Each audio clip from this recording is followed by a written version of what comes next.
Pablo Poli Walker, buenas noches, ¿cómo estás? Todo bien. No sé si tenés muy buena memoria o estuviste revisando los apuntes, No, pero muy bien, hiciste los deberes. me acuerdo como si fuera hoy la charla que Bueno, te voy a tuvimos. hacer te voy a hacer una aclaración porque me está atormentando. Poco después de esa comunicación telefónica, me salió al cruce un porteño un poco ofendido por mi arrogancia Ajá. y me hizo una corrección que es cierto que en realidad la primera fundación fallida de Buenos Aires fue en el 35, no en el 36, así que técnicamente son 15 años después de la estadía de Magallanes en San Julián, no 16, así que subsanamos ese Bueno, desliz histórico. entre 15 y 16 años, pero lo importante es, Poli, como hablábamos en ese momento y a mí me quedó tan grabado, eh, lo que significa cambiar la mirada, revisando los números nada más, cambiar esa mirada etnocentrista con la que nos han educado y con la que se sigue trasladando toda la información a través de los grandes medios, ¿no? Bueno, Ezequiel Martínez Estrada decía que había que ver la red ferroviaria de la Argentina para entender lo mal que estaba pensado este país, ¿no? Todo confluye en Buenos Aires, aunque después Menem se encargó de mocharle unas cuantas ramas lamentablemente a esa red, pero todavía sigue todo confluyendo en la cabeza de Goliat, ¿no? Sí, Así el es. intento, yo no soy historiador profesional, yo simplemente soy un lector de historia con una obsesión por el detalle y particularmente, digamos, me he dedicado a intentar desentrañar o conocer o develar la historia de San Julián, ¿no? Que tiene muchísimas capas. Te cuento para un siguiente programa que ahora estoy enfrascado en A ver. la redacción de un guión sobre un episodio extraordinario que protagoniza Drake acá en San Julián. Drake estuvo invernando 2 meses Ajá. y le corta la cabeza a su mejor amigo, acusado de, agarrate, brujería. ¿Qué tal? Patagonia, No. 1578, un capitán, un noble inglés, abogado él por otra parte, algo habrá hecho. Drake le corta la cabeza acusándolo de sedición, amotinamiento y también de brujería, porque Drake había tenido un espantoso viaje de 7 meses, lo mismo que tardó Magallanes en llegar acá, un cruce del Atlántico por la zona ecuatorial, por la llamada zona tórrida, espantoso, con calmas chichas de días y días y días y temporales escalofriantes de truenos y relámpagos, y en aquella época que estaba muy en boga la caza de brujas, el 20% de las brujas eran brujos, inclusive los que eran ejecutados, el 20% eran hombres, aunque se suele etiquetar a todas las brujas como mujeres, pero en Como realidad había mujeres. brujería masculina también, ¿no? Así que bueno, eso te lo dejo para más adelante. En lo que nos queda de pandemia, si querés, Dale. en un par de meses me llamás y te desarrollo ese tema, porque encontré muchísimo material, así que estoy ahí devanándome los sesos, leyendo un poco de inglés antiguo, que es trabajoso, pero lo notable es que está todo el juicio documentado, ¿no? Así que muy interesante. Bueno, estás en un lugar más que apropiado porque San Julián, toda esa zona de Santa Cruz, es riquísima en historia, en hechos históricos, Pablo, pero bueno, no siempre está la posibilidad de resguardar lo material que testimonia esa historia. Y esto tiene que ver con, por ejemplo, lo que fue el edificio de la comisaría donde se fusiló, creo que a dos huelguistas, que es el trabajo que están en estos días ustedes llevando a cabo para defender ese lugar. En efecto, yo integro una pequeña comisión que nos autodenominamos Amigos del Patrimonio, que estamos intentando evitar que sea demolida una comisaría que tiene unos 110 años. No sabemos exactamente la fecha de construcción, pero ronda allá por el 1910, y es el sitio donde además estuvo preso Facón Grande, además del fusilamiento que vos mencionás. Claro. Estuvieron presas las prostitutas de la Catalana, de San Julián. Es el lugar donde fue agasajado el capitán Anaya, el más sanguinario de todos los oficiales del ejército argentino que reprimieron obreros acá en la meseta central santacruceña. Fue agasajado cuando terminó esta campaña, esta masacre verdaderamente, agasajado por la Liga Patriótica, esta agrupación de extrema derecha, ¿no? Integrada por patrones, estancieros, pequeños burgueses de la localidad. Así que la comisaría, en realidad es comisaría y cárcel, ¿no? Era una comisaría muy pequeña con 8 calabozos, que digamos es un poco la caja de resonancia de esos acontecimientos, sobre todo del año 14, que acá Bayer registra en San Julián lo que él cree que es la primera huelga rural de la Patagonia, se produce acá en San Julián, ya con tiroteo y con encarcelados, con 69 anarquistas presos. San Julián tenía menos de 1000 habitantes y en una redada acá hay 69 anarquistas de todas las nacionalidades, ¿no? Había rusos, alemanes, polacos, turcos, griegos, españoles, un verdadero, unas Naciones Unidas del anarquismo, ¿no? Ajá. Y allí también en San Julián, bueno, se da, como vos decías, lo de las mujeres, que Osvaldo Bayer también las testimonia muy bien. Sí, en realidad el episodio lo registra Osvaldo. Es muy pequeña verdaderamente la cantidad de datos, y la investigación de Osvaldo ocupa nada más que 2 páginas, y sin embargo, con el paso de los años, yo creo que más que nada alumbrado por esta nueva perspectiva de género y, digamos, la revalorización de la lucha del feminismo y el hecho de que el colectivo femenino hoy en día esté protagonizando probablemente el hecho político más significativo de lo que va del siglo. Esto se ve bajo un nuevo cariz, ¿no? Yo cuando era chico, la revuelta de las catalanas era un episodio pintoresco, digamos, y moderadamente heroico, pero que no tenía el relieve que tiene hoy en día, ¿no? Yo creo que a la luz de estos acontecimientos este hecho se ha resignificado, ¿no? Pero sí, de hecho, para narrarlo una vez más, probablemente tus oyentes lo conozcan, pero son 5 prostitutas que, cuando termina la campaña represiva, que concluye acá, los últimos fusilamientos son acá unos 100 kilómetros al norte de San Julián, en un sitio que se llama Tres Cerros, en la Ruta 3. Eso sucede a mediados de enero del 22, ¿no?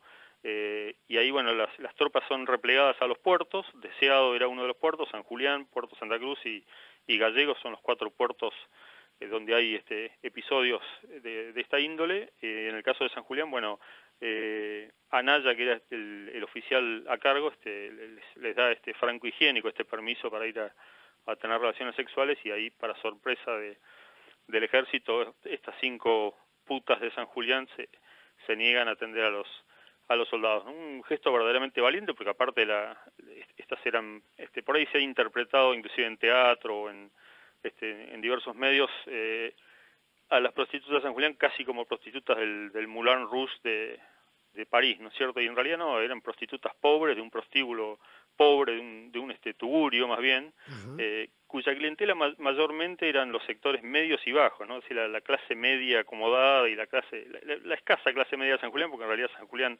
nunca tuvo una aristocracia ganadera muy significativa, ¿no?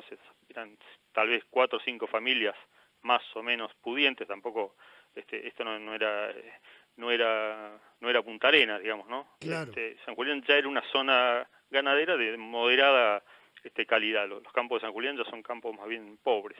Pero estas son, digamos, genera mucha sorpresa en la sociedad la respuesta a la valentía cívica de estas 5 prostitutas, que van a dar con sus huesos a la cárcel de San Julián, ¿no? Ahí también hay una distorsión, yo creo, de la cobertura de ese episodio, que es una distorsión producida por una obra de teatro de Mosquera, en la cual inclusive Osvaldo participaba ahí como invitado, que se llama Las putas de San Julián, precisamente, que, digamos, al ser una obra de ficción, se toma ciertas libertades y ficcionaliza el episodio, dramatizándolo y dándole, digamos, ciertos atributos que, según la propia investigación de Bayer, no ocurrieron, ¿no? En la obra se representa la violación sistemática de las prostitutas y tormentos y malos tratos y demás, cosa que el propio Bayer no pudo acreditar que haya pasado. O sea, se sabe sí que purgaron cárcel algunos días por su osadía, pero no que fueran ni abusadas, ni vejadas, ni nada de eso, ¿no? Le recuerdo a la audiencia que estamos en San Julián, provincia de Santa Cruz. Estamos hablando con Poli Walker. Poli, la referencia histórica, el testimonio histórico de lo material tiene una significación fundamental. En nuestra Patagonia estamos acostumbrados que los edificios, lo material que puede testimoniar la historia, han sido volados, han sido limpiados, han sido destruidos. En este caso, este edificio de esta comisaría creo que nunca fue propiedad del Estado, ¿verdad? No, eso es un dato también interesante. Esto, digamos, por la morfología del edificio, todo indica que fue construido ya pensado para para hacer comisaría y cárcel, ¿no? Porque es un edificio de mampostería. En aquella época en San Julián, inclusive hasta muchos años después, diría hasta el 30 casi, se siguió usando chapa y madera, más bien bajo el influjo del estilo malvinense, ¿no? De construir con chapa acanalada, que es tan característico. Acá la mampostería era más bien rara, ¿no? Y este edificio es de mampostería y son unos calabozos bastante robustos.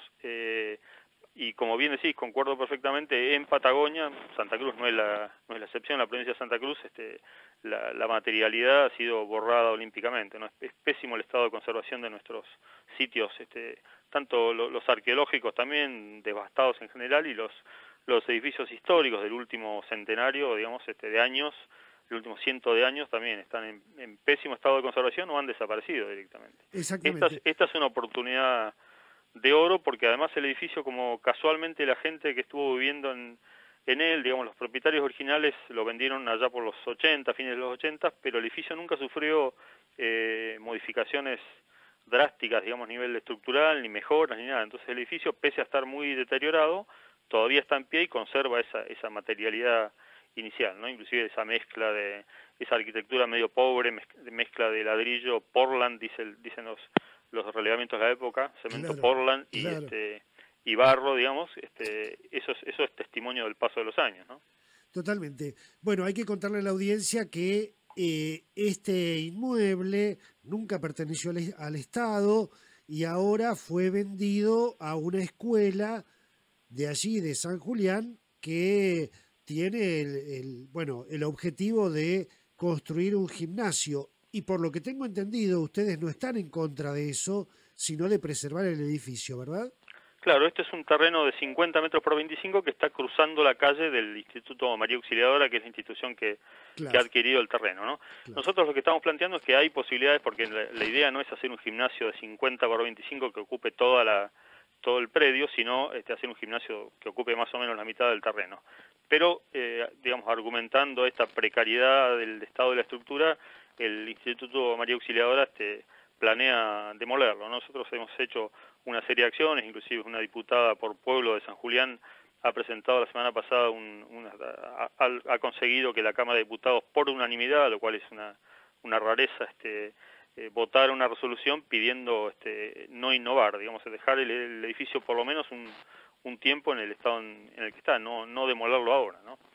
Para ver que esta alternativa, que se pueda llegar a una solución consensuada, digamos, que puedan existir las dos cosas, el gimnasio, Claro. que es perfectamente merecido y necesario, eso no cabe ninguna duda, y la comisaría, ¿no?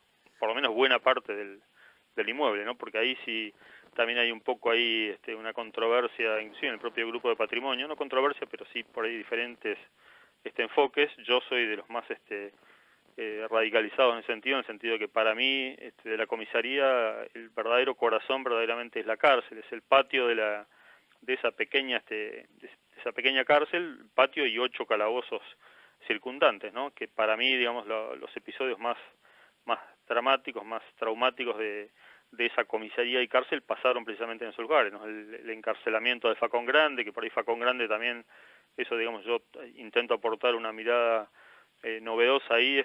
Facón Grande se lo asocia siempre al flanco norte de Santa Cruz, más bien Claro, a la línea férrea de Ciado-Las Heras, ¿no? Y exacto. ese error, en realidad, a mi juicio, lo comete el propio Osvaldo, más que nada en los epígrafes de la foto. Fíjate vos que si lees los 4 tomos de Osvaldo, que es un trabajo esforzado, porque son tomos muy densos y muy cargados de información, en realidad Facón Grande vivía desde el año 13, es decir, 7 años antes del estallido de las huelgas del 20, ya vivía en San Julián. Inclusive hay notas de él pidiendo que el gobernador le autorice la marca de su ganado. Él era un pequeño y mediano empresario, tenía unas 20 chatas, era un chatero. De hecho, Facón Grande era vocal de la Federación Obrera de San Julián durante la huelga, ¿no? Era un sindicalista, un dirigente sindical, digamos, con militancia activa, ¿no? De hecho, él sí termina yéndose después cuando la cosa se pone más negra, porque conocía muy bien los campos del flanco norte, ahí entre Deseado y Las Heras, digamos, a unos 100 kilómetros de la costa, sobre ya el norte de Santa Cruz, pero en realidad vivía en San Julián, ¿no? Inclusive este episodio en el cual se lo encarcela a él, eso ocurrió en el año 16, son 10 días de cárcel que purga Facón Grande acá, y es sobreseído a los 2 meses. Él se lo acusa de destruir propiedad privada. En aquella época era muy común en Santa Cruz, que se estaba poblando acá la meseta central, un poco al norte de San Julián, porque acá la frontera ovina viene del sur al norte, ¿no? Empieza Punta Arenas 1880, Gallegos 1890, San Julián 1895, o sea, va subiendo la Claro. colonización ganadera del sur a norte, ¿no? Ajá. Entonces San Julián le toca más o menos para el 20, el norte de San Julián, la ocupación de estos campos. Y entonces en aquella época era muy común la ocupación ilegal de campo, ¿no? Entonces Facón Grande estaba instruido por el patrón para que nadie se instale en el campo que era del patrón, ¿no? Y él, bueno, en un momento muy a lo Facón Grande, hay un ocupa ahí, digamos, ahora que está tan de moda el tema de toma de tierras, que instala un rancho y Facón Grande va con su chata enorme y con 30 mulas, entonces le ata el rancho del intruso, y lo desbarata completamente, lo arrastra 5 kilómetros hasta el casco de la estancia, ¿no? Bueno, a causa de eso cae preso Facón Grande, ¿no? Y esa causa, que está muy bien documentada, que increíblemente se ha conservado los papeles originales, son unas 70 fojas que permiten inclusive ver la propia autosuperación de Facón Grande, porque cuando él cae preso en el 16 es casi un semi-analfabeto, apenas sabe firmar. Ahí al costado de las fojas se ve la firma temblorosa e insegura de Facón Grande, y después en el 20 y 21, cuando él le envía notas, digamos, al gobernador pidiendo la marca de su ganado, se nota una firma ya perfectamente fluida y consolidada, ¿no? Un personaje, digamos, con matices, porque Facón Grande sabe que era un poco matón y un poco pendenciero, por algo lo elegían para capataz en esos campos complicados, pero que después en la huelga el tipo va a tener un rol extraordinariamente valiente y honesto, con lo cual, digamos, todavía hoy en día Facón Grande, entre el gauchaje más que nada, es recordado como un gaucho noble, ¿no? Como lo define Osvaldo Bayer. Más allá de los edificios, Poli, ha avanzado bastante Santa Cruz en la conformación de esta especie de ruta de las huelgas de aquellos años. ¿Cómo ves vos el traslado de esta información, de este testimonio en las escuelas, sobre todo en la escuela media? ¿Se ha incorporado en los contenidos el tema de la huelga? Sí, desde el año pasado, de hecho, Santa Cruz aprobó una ley también provincial para convertir en feriado provincial ya fijo, estable, digamos, en el calendario, el 7 de diciembre como fecha de recordación de los episodios del 21, ¿no? 21 y 22.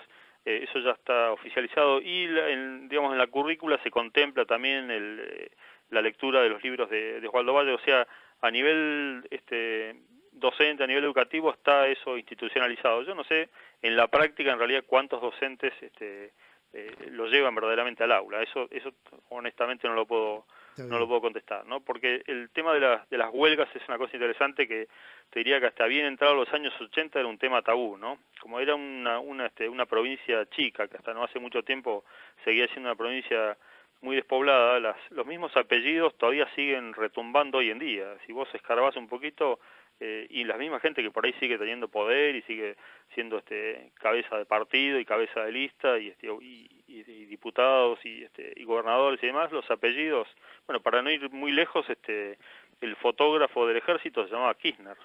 Si eso no lo dice todo, digamos, Claro. o sea, el tema huelgas, yo digo, hasta el año 90, prácticamente 95, todavía era un tema del cual no se hablaba, era un tema que se barría abajo de la alfombra, ¿no?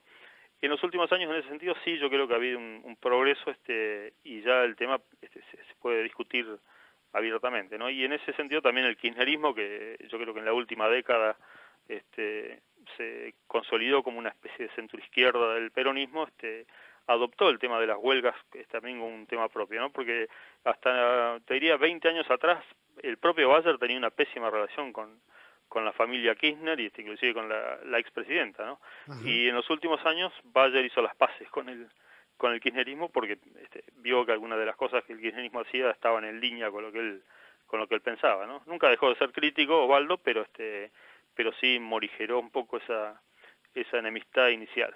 Estaba mirando un video donde Osvaldo recorre la vieja comisaría, ¿puede ser? Sí, eso digamos, yo lo filmé a él, lo entrevisté justo, eso fue en el año 2015. Él volvió por pocos días a la Argentina, su esposa estaba muy mal de salud y de hecho al día siguiente de la entrevista esa la esposa falleció y él regresó ahí rápidamente a Alemania, ¿no? Ya Osvaldo ahí en el 2015 estaba muy mal de la memoria remota, por lo menos curiosamente él escribía en Página 12 columnas sobre actualidad y estaba súper informado y súper lúcido, pero paradójicamente para un historiador había perdido la memoria remota, ¿no? Entonces cuando uno le preguntaba de cosas de la huelga, ya en el 2015 Osvaldo no te podía contestar lúcidamente, era una lástima. Pero bueno, desde el punto de vista emotivo, por lo menos sí, dos nietas alemanas de él, porque casi toda su familia se desarrolló en el exilio a causa de la amenaza de la AAA que lo obligó a irse del país, las nietas estas alemanas que no hablaban una palabra de castellano, una cosa bastante surrealista, lo acompañaron a él ya muy viejito a recorrer esta comisaría donde sus queridas putas de San Julián habían pagado con calabozo su osadía, ¿no? Claro. Poli, la última preguntita, te agradezco muchísimo que nos hayas recibido ahí en San Julián a esta hora. ¿Qué expectativa tenés en cuanto a la resolución de esta petición que está haciendo esta Comisión de Amigos del Patrimonio de San Julián con respecto a este edificio? Bueno, te diría, a nivel local ha habido un poco de respuesta de la comunidad, no así del sector político. San Julián tiene la característica de tener un radicalismo bastante consolidado y sabemos que el radicalismo tiene una culpa histórica en esto, ¿no? O sea, o las instrucciones explícitas de Irigoyen o cierta vaguedad a la hora de decirle a Varela lo que tenía que hacer. No se sabe si Varela fusiló por su cuenta o no, yo creo que no. Y el radicalismo nunca hizo un mea culpa de eso, nunca pidió disculpas, cosa que Bayer pedía sistemáticamente, y tal vez eso hace que el radicalismo de San Julián hoy por hoy tampoco se implique en este tema, ¿no? Es como que mira para otro lado. Claro. No así el gobierno provincial, que sí ha tomado algunas cartas en el asunto. Nosotros, de hecho, mañana tenemos una reunión con personas del área de patrimonio de provincia y con gente de la Subsecretaría de Derechos Humanos de Santa Cruz, que a este tema le está dando mucha relevancia, así que yo creo que por ese lado puede abrirse una instancia de diálogo y negociación, ¿no? Desde hace ya un tiempo, te diría años, se miraba allí en San Julián con expectativa al 2020 porque eran los 500 años. Sin embargo, no teníamos en cuenta la pandemia. Sí. Y ha dejado de lado todos los festejos, sí, lo que ¿no? sucedió de Coloniana, a mí, yo igual soy crítico de lo que se hizo o de todo lo que no se hizo en realidad. Porque acá, básicamente, las autoridades se quedaron solamente con la misa. Olvidando todo lo otro que pasó durante esos 5 meses de estadía de Magallanes, ¿no? Es el primer encuentro entre hombre blanco y nativos de la historia argentina, sucede acá en San Julián, y sucede tan mal que termina con muertos de los dos lados, ¿no? Es la semilla del mal, digamos, implantada en la Argentina. Esa primera relación franca y honesta, porque los tehuelches eran muy generosos, termina mal cuando Magallanes traiciona la confianza de los nativos y secuestra a dos varones que van a morir en alta mar, ¿no? Uno yéndose para el norte en el barco que deserta en la boca del estrecho y el otro muriendo en el estrecho de Magallanes. Y por otra parte los tehuelches van a matar a un marino gallego, ¿no? O sea, ese es el origen digamos, el primer episodio intercultural de la historia argentina termina pésimamente, ¿no? Primera evangelización de la historia argentina, digamos, con el Padre Nuestro que les enseñan a los tehuelches, primera toma de posesión soberana, es decir, muchas cosas que pasan ahí en San Julián, que lamentablemente la misa, que para mí es un episodio históricamente de menor cuantía, si vos ves en cualquier portal que refleje la vuelta al mundo de Magallanes, la misa rezada en San Julián no va a aparecer porque ese es un episodio que a mi juicio solamente puede tener importancia histórica doméstica, digamos, en la Argentina, ¿no? Al resto del mundo eso no le importa demasiado. Pero bueno, la misa, así que yo sintetizo cómo es conocida la historia de San Julián afuera de San Julián: 5 putas y una misa. Ese es mi eslogan para definir cómo es la historia de San Julián.